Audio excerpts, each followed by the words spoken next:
Bonjour à toutes et bonjour à tous, très chères auditrices et très chers auditeurs, j'espère que vous allez bien. On profite de ce petit dimanche matin, d'un moment d'accalmie, pas de voiture qui passe à côté, c'est le calme parfait, il est très tôt et on va parler, comme son nom l'indique, le titre de la vidéo l'indique, de Willow, cette puce quantique, aux frontières de la réalité. Je vous assure, vous n'êtes pas prêts, il y a beaucoup de choses à raconter. Moi-même, j'ai fait déjà pas mal de recherches, entre guillemets, sur YouTube, sur Internet, avec l'IA. Enfin, j'ai essayé de tenter plein de recherches différentes. Sur YouTube, j'ai pas trouvé grand-chose. Tout le monde parle effectivement de ce moment où, effectivement, la puce a réussi à calculer en 5 minutes ce qui aurait pris des septillions d'années. Donc des milliards de milliards de milliards d'années. Mais j'ai vraiment passer du temps pour essayer de créer un épisode hyper complet. Ça va être très long, hein. On va parler de tout.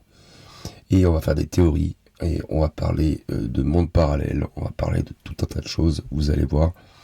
Prenez un petit café, même un très grand café, parce que l'épisode va être très long. Je vais essayer de dire tout d'un coup, de tout lire, tout ce que j'ai écrit. Je vais tout lire d'un coup, et puis je verrai si je fais une coupure ou pas, si je le divise en deux ou pas. C'est un podcast. Si je suis motivé, je mettrai des images. Mais bon, c'est pas le but. Pour le moment, on fait un podcast. Et si vraiment ça plaît, écoutez, je referai des petits bouts d'épisodes et j'essaierai de vous placer quelques images par-ci, quelques images par-là. On va commencer brièvement par la table des matières. Je vais vous expliquer un petit peu les différents titres des sections dont je vais parler. Et puis, c'est un document de vulgarisation scientifique. Il y a à peu près 40 000 mots, 50 000 mots. Alors avant, bien évidemment, de commencer cet épisode qui sera extrêmement long, pour les plus grands fans de la théorie quantique, je vous recommande de suite la série Devs, donc D-E-V-S. Elle date de 2020, il n'y avait qu'une seule saison, et il n'y avait que 8 épisodes, à peu près. 8 épisodes d'1 heure. Mais c'est une série vraiment incroyable, que je vous recommande de regarder si vous ne l'aviez pas vue. Et moi en tout cas je l'ai regardé et c'est vraiment excellent. Donc dans la table des matières, on va commencer direct. Dans la table des matières, dans la première section, on va parler de l'aube d'une nouvelle ère. Dans la deuxième section, on essaiera de comprendre cette machine impossible. Les anomalies qui dérangent dans la troisième section, la théorie du multivers dans la quatrième section, le libre arbitre, Willow comme une radio cosmique. C'est vrai que c'est un... Dans la cinquième section, on va en parler. Comme quoi que ça pourrait peut-être être effectivement une radio cosmique. C'est une idée que je me suis un peu implantée dans la tête, que j'ai voulu discuter avec vous. Sixième section, le libre arbitre à l'épreuve. Septième section, là vous allez voir, on va parler du moi originel. Et huitième section, la machine du futur, ou les machines du futur. Neuvième section, les répercussions civilisationnelles, et la dixième et dernière section, notre futur quantique. Voilà. Donc je bégaye un petit peu, on est le matin, c'est très tôt, c'est dimanche. Vous m'en voudrez pas de toute façon, je suppose. Je vous souhaite à tous une très belle écoute. Et prenez patience bien sûr, parce que, comme je vous l'ai dit, je le répète, ça va être très long. Allez, c'est parti. Donc, section 1, l'aube d'une nouvelle ère. Donc la découverte qui change tout.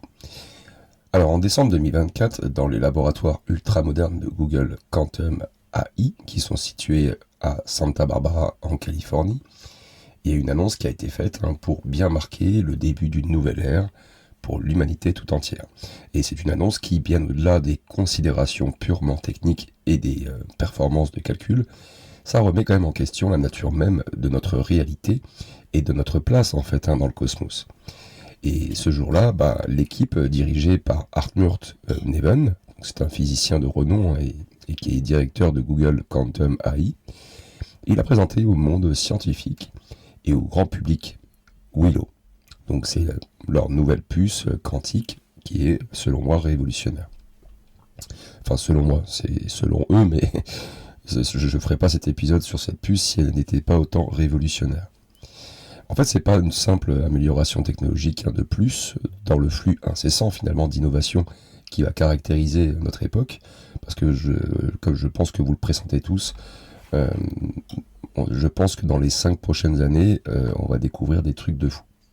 Et donc, bien évidemment, ce n'était pas juste un ordinateur un peu plus rapide ou un processeur un peu plus puissant, comme le font la plupart des fabricants.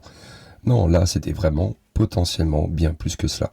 C'était peut-être même, et les scientifiques pèsent leurs mots avec soin bien sûr, la première preuve tangible et mesurable que nous ne sommes pas seuls dans la réalité, que notre univers, aussi vaste soit-il, avec ses milliards de galaxies et ses trilliards d'étoiles, n'est peut-être qu'une branche parmi une infinité d'autres dans un arbre cosmique que nous commençons à peine à entrevoir. Alors bien sûr, là ça sous-entend que ça existerait déjà, qu'on est vraiment sûr.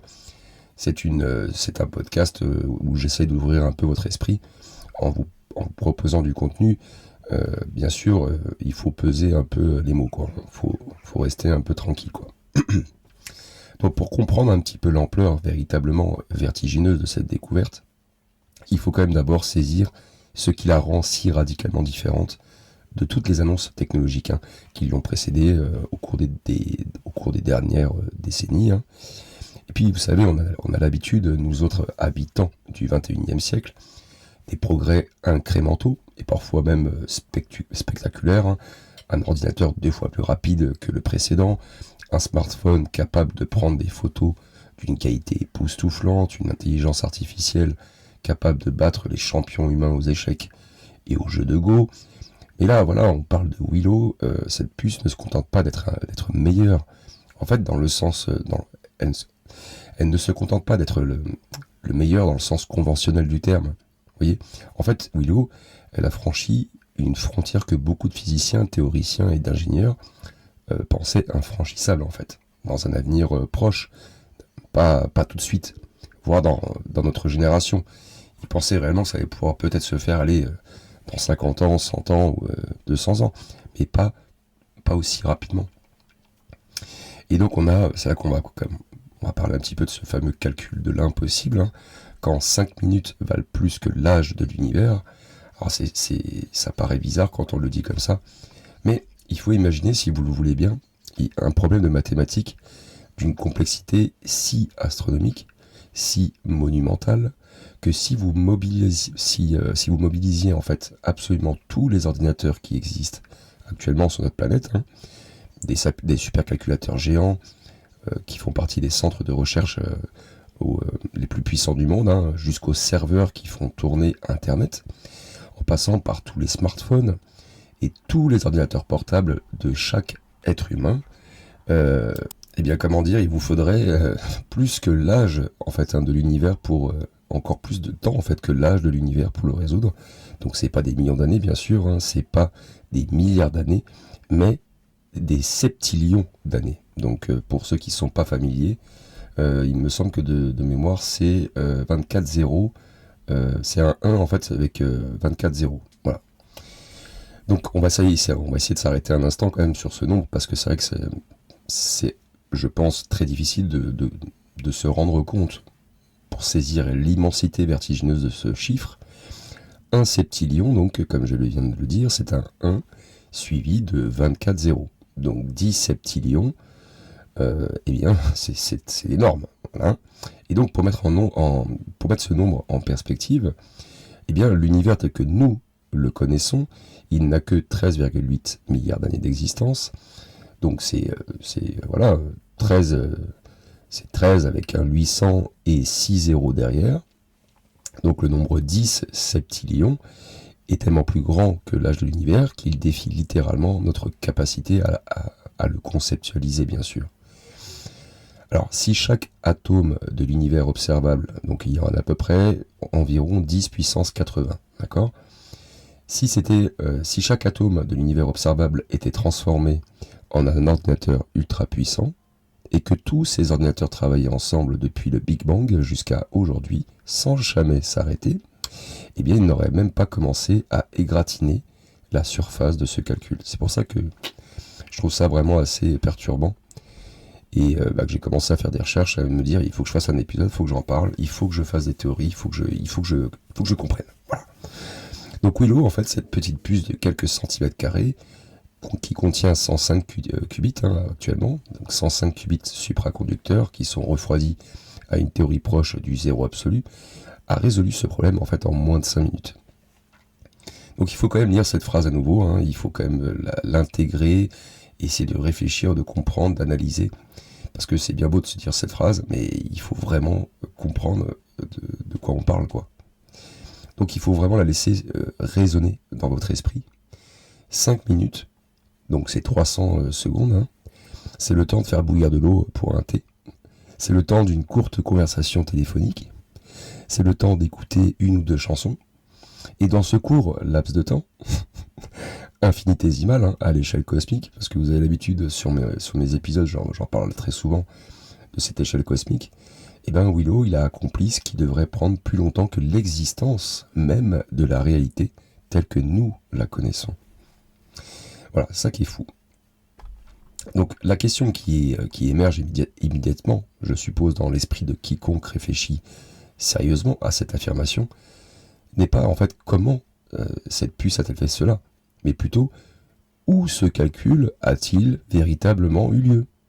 Et oui, parce qu'en fait, c'est là que réside le mystère fondamental, le paradoxe en fait qui ouvre potentiellement une fenêtre sur une réalité bien plus vaste que nous avions imaginé en fait. Voilà. Parce que dans notre univers, avec les lois de la physique que nous connaissons et que nous avons testées à maintes reprises avec une précision extraordinaire, il n'y a tout simplement pas assez de temps. Voilà. Même si on prenait la totalité de l'âge de l'univers, il n'y aurait pas assez d'énergie disponible. Il n'y aurait pas assez de matière pour effectuer ce calcul par des moyens conventionnels. Voilà. Donc si vous transformiez littéralement, comme je le répète, hein, chaque atome de l'univers observable en un bit d'information, okay, et que vous les faisiez tous travailler de concert à la vitesse maximale permise par les lois de la physique, eh ben ça suffirait toujours pas. Le calcul que Willow a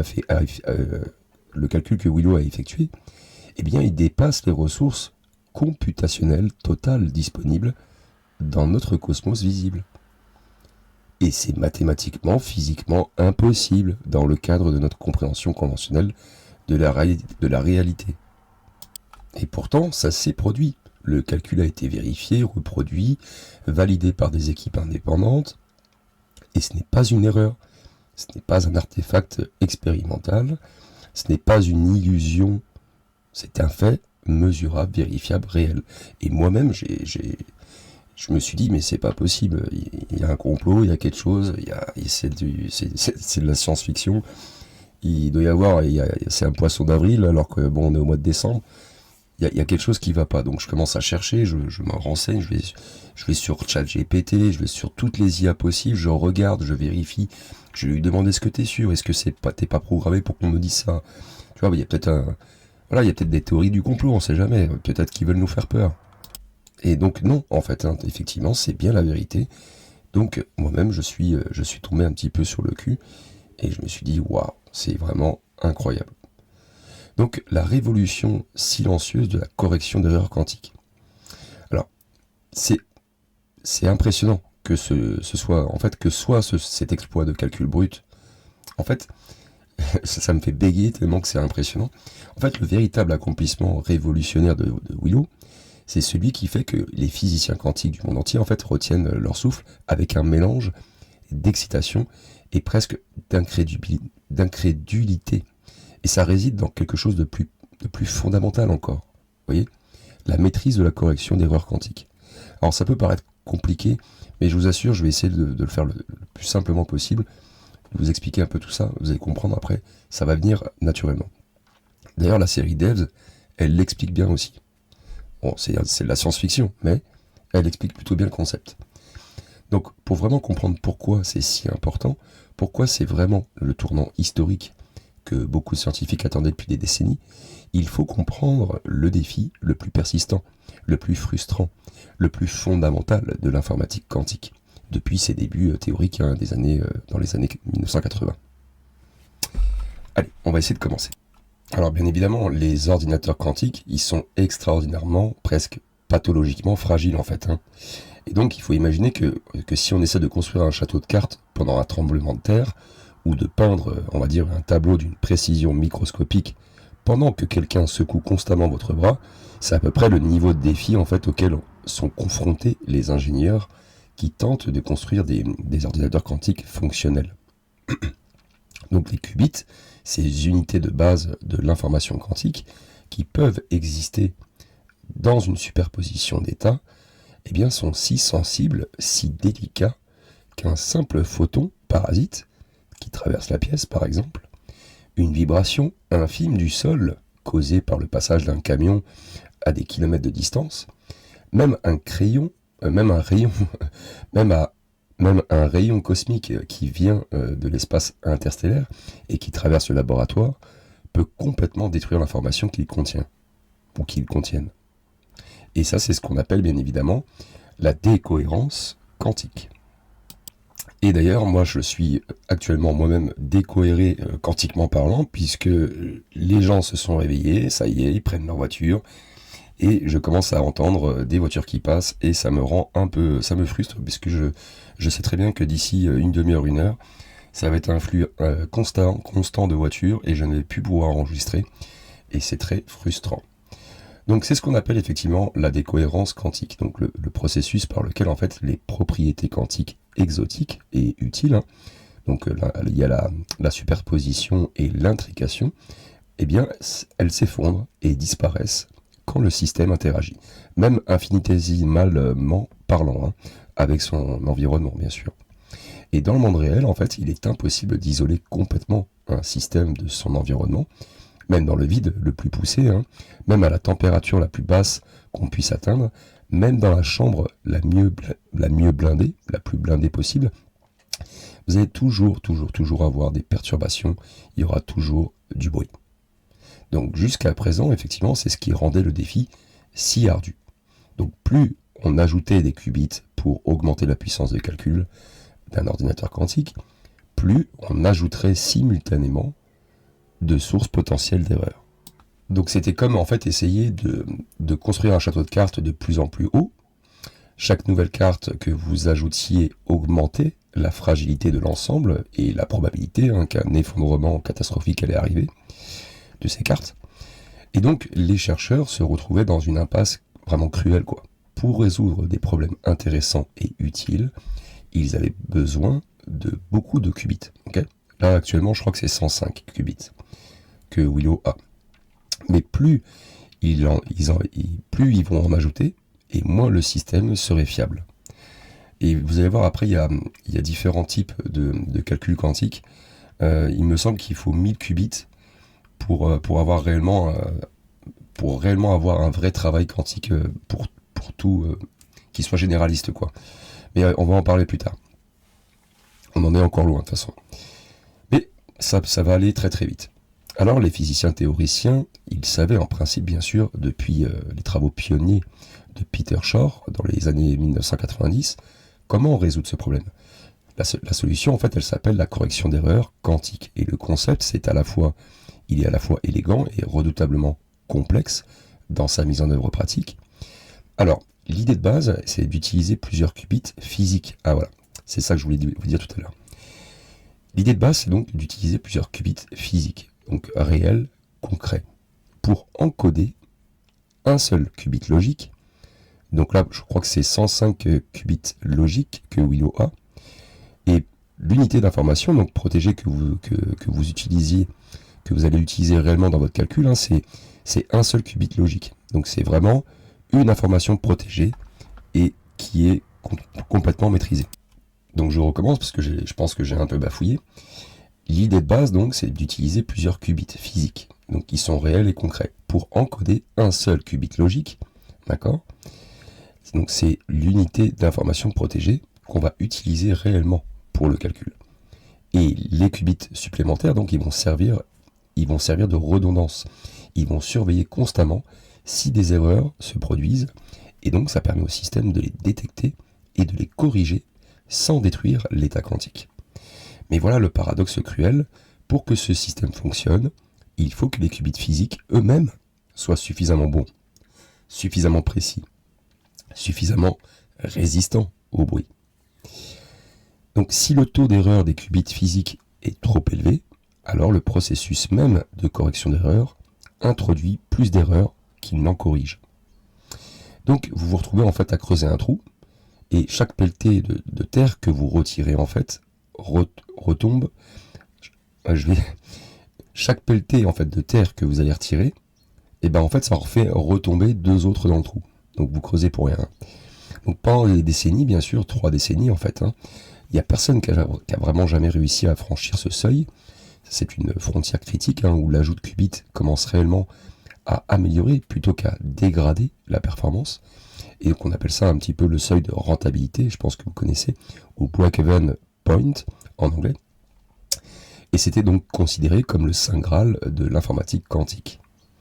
Et Willow, il a franchi ce seuil. Pour la première fois dans l'histoire de l'informatique quantique, les ingénieurs de Google ont démontré de manière concluante, vérifiable, reproductible, que l'ajout de qubits réduit désormais le taux d'erreur global au lieu de l'augmenter.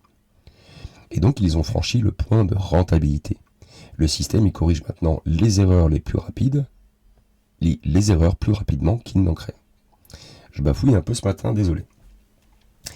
Donc c'est comme si en fait soudainement, miraculeusement, plus vous ajoutiez d'étages à votre château de cartes, et plus il devenait stable et résistant au vent. Cela défie l'intuition quotidienne, et même cela semble presque magique. Mais c'est exactement ce que la théorie quantique prédisait, et c'est exactement ce que Willow a accompli. C'est cool, hein?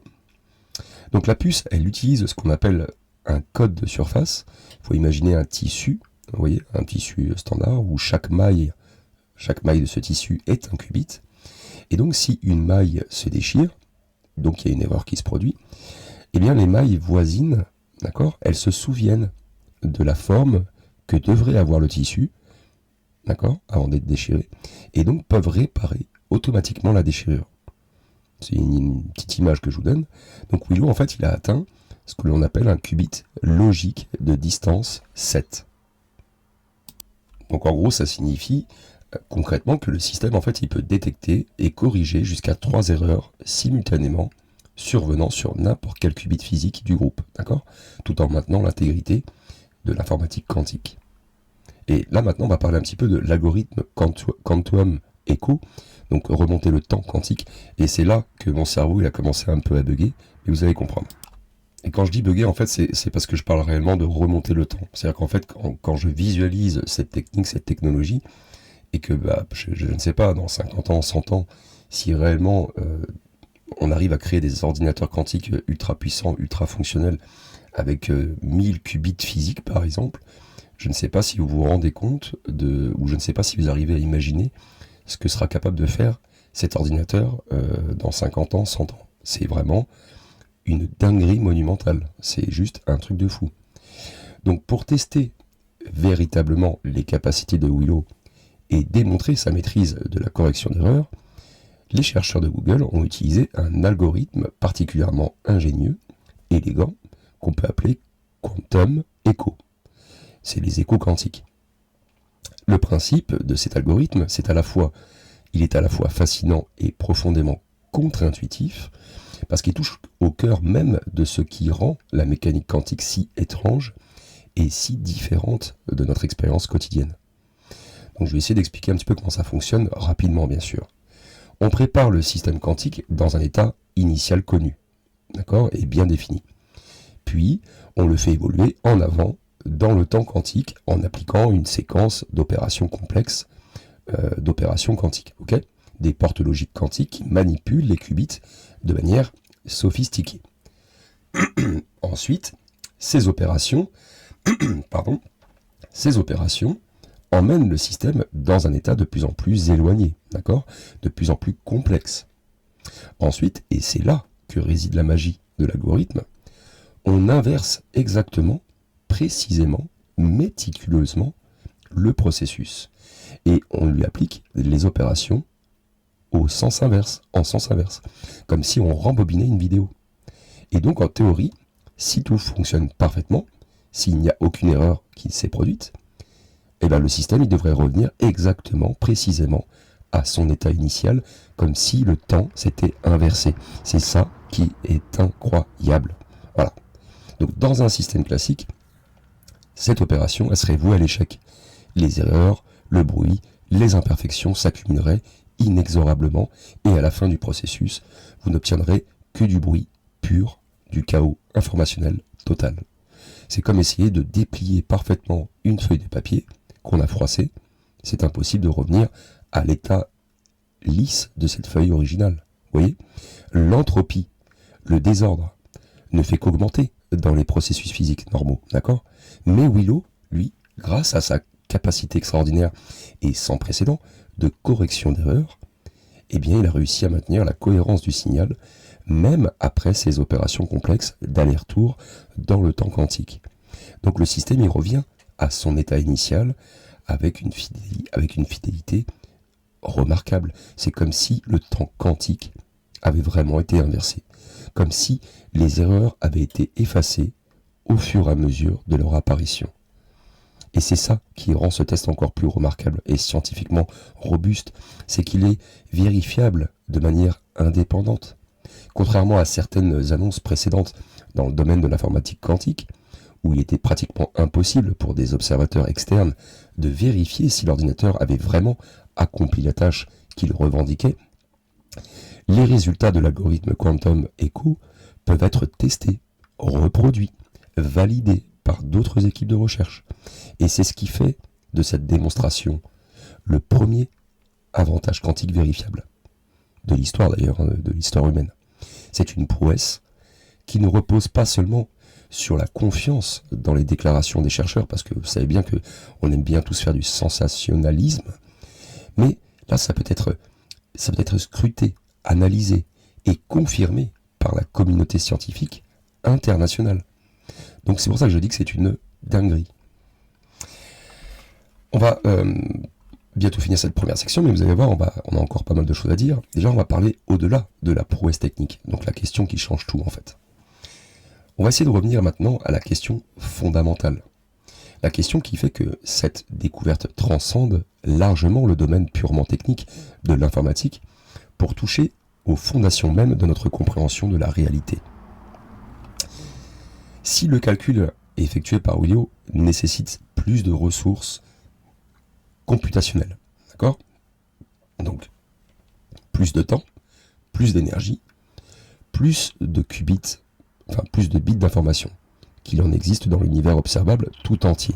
Alors où exactement, dans quel espace, dans quelle structure de la réalité ce calcul a-t-il été effectivement fait ?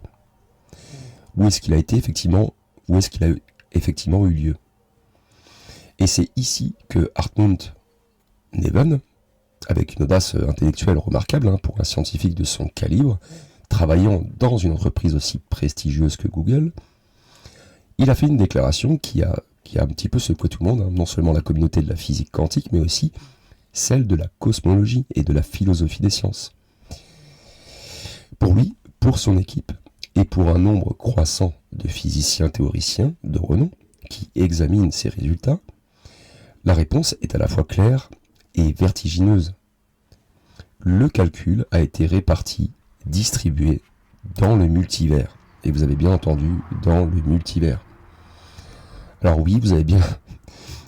C'est un concept quand même, on se disait, bon, c'est pour les Marvel, c'est pour les films de science-fiction, pour les plus jeunes pour Marvel, mais moi-même, qui essaye quand même d'avoir l'esprit très ouvert, j'essaie de me remettre en question très souvent. Mais là, dès que j'ai vu Multivers, je me suis dit, non mais c'est pas possible, c'est un film, c'est pas possible, c'est, comme je vous ai dit au début, c'est une blague. Donc, ce concept qui était encore, il y a peu de temps, relégué au domaine de la science-fiction, et j'en parle très souvent dans mes podcasts de science-fiction quand j'ai créé la chaîne, c'est de la spéculation philosophique, ou au mieux des discussions théoriques, ésotériques, entre physiciens, lors de conférences académiques. Mais ce concept qui évoque des univers parallèles, des réalités alternatives, des versions de nous-mêmes vivant des vies légèrement ou radicalement différentes dans d'autres branches de l'existence. Vous allez voir, j'ai poussé le podcast super loin. On va vraiment parler, on va essayer de comprendre cet arbre quantique, cet arbre multiversel qui crée des différentes réalités de nous-mêmes à chaque instant de chaque choix qu'on fait, créer des branches différentes, etc. Vous allez voir, c'est assez perturbant. Donc, selon l'interprétation qui est défendue par Neven et ses collègues, les ressources computationnelles nécessaires pour résoudre ce problème en 5 minutes, en fait, ça ne provient pas uniquement de notre réalité. C'est pas possible, je viens de vous le dire tout à l'heure. Donc, ça ne peut pas être fait uniquement dans notre réalité, dans notre branche de l'univers. J'aime bien utiliser le mot branche, ça me fait penser à un arbre, mais on va parler aussi certainement plus tard des branes, vous allez voir. Et en fait, elles viennent d'une multitude, d'accord ? D'une multitude, peut-être d'une infinité de réalités parallèles qui ont toutes convergé en fait, et qui ont collaboré en quelque sorte pour fournir collectivement la réponse. D'accord ? C'est comme si Willow, en fait, n'était pas simplement un ordinateur, mais plutôt une sorte de coordinateur, un chef d'orchestre qui va synchroniser le travail computationnel qui est effectué simultanément dans d'innombrables univers parallèles. Voilà. Et donc cette interprétation, elle s'appuie en fait sur une théorie qui est proposée il y a presque déjà 70 ans, les copains, par un jeune physicien brillant, mais qui alors a été méconnu, qu'on peut nommer Hugh Everett, Everett III. Donc en 1957, alors qu'il était encore un étudiant en doctorat à l'université de Princeton, Everett, en fait, il a proposé ce que l'on appelle maintenant l'interprétation des mondes multiples, de la mécanique quantique. Et donc, selon cette théorie radicale et contre-intuitive, à chaque fois qu'un événement quantique peut se produire de plusieurs façons différentes, eh bien, l'univers ne choisit pas un seul résultat. Au lieu de cela, il va se diviser, se ramifier en branches parallèles où chaque possibilité se réalise effectivement. Et donc, à l'époque, cette idée a été largement ignorée ou rejetée comme trop fantaisiste, trop éloignée de ce qui pouvait être testé expérimentalement. Mais au fil des décennies, et à mesure que notre compréhension de la mécanique quantique s'est approfondie, et que les paradoxes de l'interprétation conventionnelle, donc l'interprétation de Copenhague, sont devenus plus évidents et plus troublants, eh bien l'interprétation d'Everett a gagné en crédibilité et en respectabilité scientifique. De toute façon, ça a toujours été pareil. Les gens qui donnent des nouvelles théories se font passer pour des fous, et puis 30 ans plus tard, on se rend compte qu'il y en a un parmi les 10 fous, il y en a un qui disait la vérité. Et pourtant, ça n'a pas empêché les hommes et les femmes de le détruire psychologiquement, socialement, etc. Donc maintenant, avec Willow, ce qu'on peut voir, et ce qu'on pourrait voir, et je pèse mes mots avec soin, parce que la science exige de la prudence, la première preuve expérimentale, la première manifestation observable dans le monde réel que ces univers parallèles ne sont pas simplement une curiosité mathématique, un artifice commode pour faire fonctionner des équations, mais vraiment quelque chose de fondamentalement réel. Et Willow ne serait pas simplement un calculateur ultra puissant, Willow serait un pont, une interface, une fenêtre ouverte entre notre réalité et une infinité d'autres. Donc bien sûr, très chères auditrices et très chers auditeurs, ce n'est plus de la science-fiction, je vous le garantis. Ce n'est plus de la philosophie spéculative où on peut faire des théories sur tout et n'importe quoi. Là, c'est vraiment potentiellement peut-être de la physique expérimentale vérifiable. Et je vous assure que si c'était vrai, ou si c'est vrai, si c'est un... c'est un grand si en fait, entre guillemets, qui nécessitera bien sûr des années d'expérience supplémentaires pour être confirmé ou infirmé, alors que nous, on vit effectivement un moment pivot de l'histoire humaine.